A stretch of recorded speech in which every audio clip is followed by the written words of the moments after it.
right in front of you, and in today's tutorial the thing which will be discussed, that is the present perfect tense from active into passive voice. आज के tutorial में जिस चीज़ को मैं आपके सामने लेकर हाजिर हुआ हूँ वो है the present perfect tense from active into passive voice. तो आइए चलते हैं अपने लेक्चर की जानिब। Just like the previous lectures हम दो पोर्शन बना लेते हैं। First of all active voice and passive voice.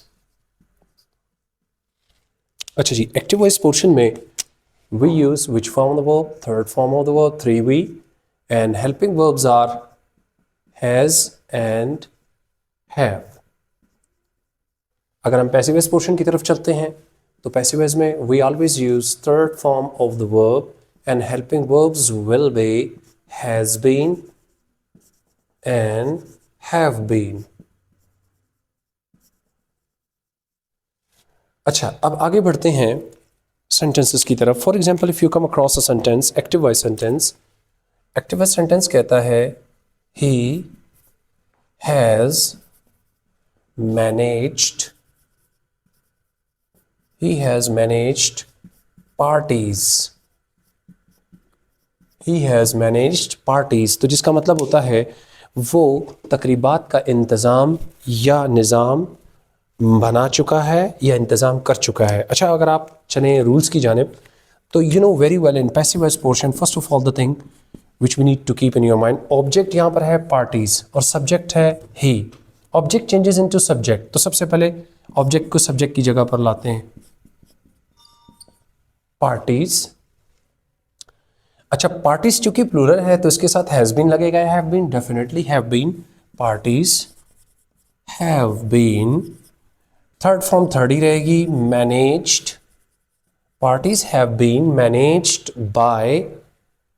Third form के बाद हम लगाते हैं बाय, और subject changes into object, objective case ही का है हिम। तो क्या तर्जुमा बना, parties have been managed by, parties have been managed by him. तर्जुमा ये था कि वो पार्टी से तकरीबात का इंतज़ाम कर चुके हैं, तकरीबात का इंतज़ाम किया जा चुका है उनसे या उनके ज़रिए। आइए एक सेंटेंस और देखते हैं। मैं कहता हूँ एक्टिव वॉइस जुमला, she has not cleaned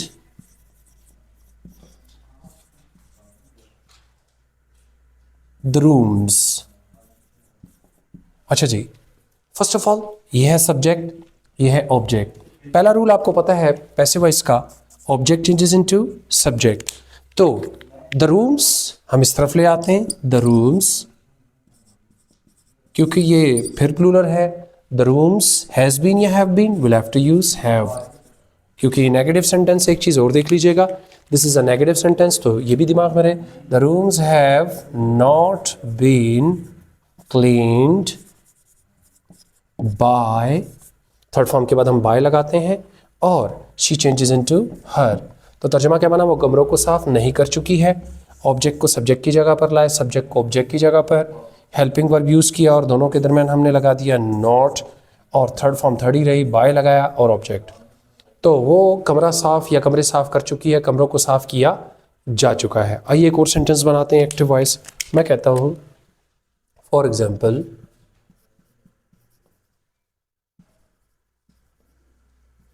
has he won the match? Has he won the match today?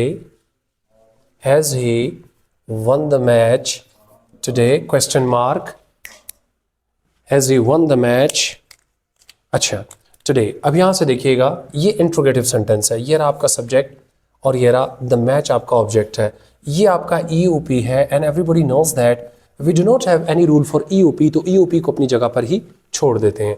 अब पैसिव वॉइस सेंटेंस को देखिएगा कि सबसे पहले आप ऑब्जेक्ट को सब्जेक्ट की जगह पर लाएं, तो मैं यहाँ लिख देता हूँ the match, MATCH, the match, मैंने इसके नीचे लिख दिया। अब यहाँ पे भी हेल्पिंग वर्ब पहले है तो द मैच सिंगुलर है, यहाँ पे भी हैज़ आएगा, हैज़ द मैच, क्योंकि यहाँ पे बीन है तो बीन लगाना पड़ेगा। Has the match been, third form third ही रहेगी, won, after third form we use preposition by. Has the match been won by, अच्छा, ही चेंजेस इनटू हिम, और टुडे अपनी जगह पर वैसे ही टुडे ही रहेगा। तो देखिए इंट्रोगेटिव सेंटेंस क्या आज वो मैच जीत चुका है। क्या आज मैच जीता जा चुका है? हेल्पिंग वर्ब हम शुरू में लाए, चूंकि हेल्पिंग वर्ब 2 पोर्शन में बट गया, ये आपका ऑब्जेक्ट सब्जेक्ट की जगह पर आया। Third form of the verb third ही रही।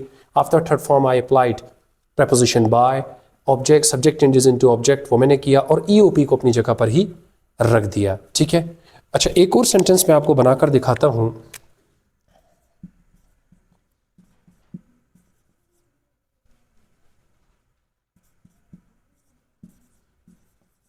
He has run in the ground. He has run in the ground. तो अब देखिएगा स्टूडेंट्स, पहले rule object changes into subject, पहले याद रहे ये है आपका ईओपी और ये आपका ट्रैवलिंग वर्ब है रन। तो मैंने आपको बताया था whenever we have travelling verbs in our active voice sentence तो there won't be any sort of change. Passive voice में इसका चेंज पॉसिबल नहीं है। तो please keep on practising these sentences because practice makes man perfect. Without practice you cannot improve. अगर आप इसको practice नहीं करेंगे इन रूल्स एंड रेगुलेशन को तो इम्प्रूव करना बड़ा मुश्किल होगा। आज के ट्यूटोरियल के लिए इतना काफ़ी है। इंशाल्लाह will meet in the next tutorial. For today thank you very much. Subscribe to my channel, like my videos, don't forget pressing the bell icon so that you may not miss my upcoming videos, and inshallah I will meet you in the upcoming tutorial. Thank you very much. See you.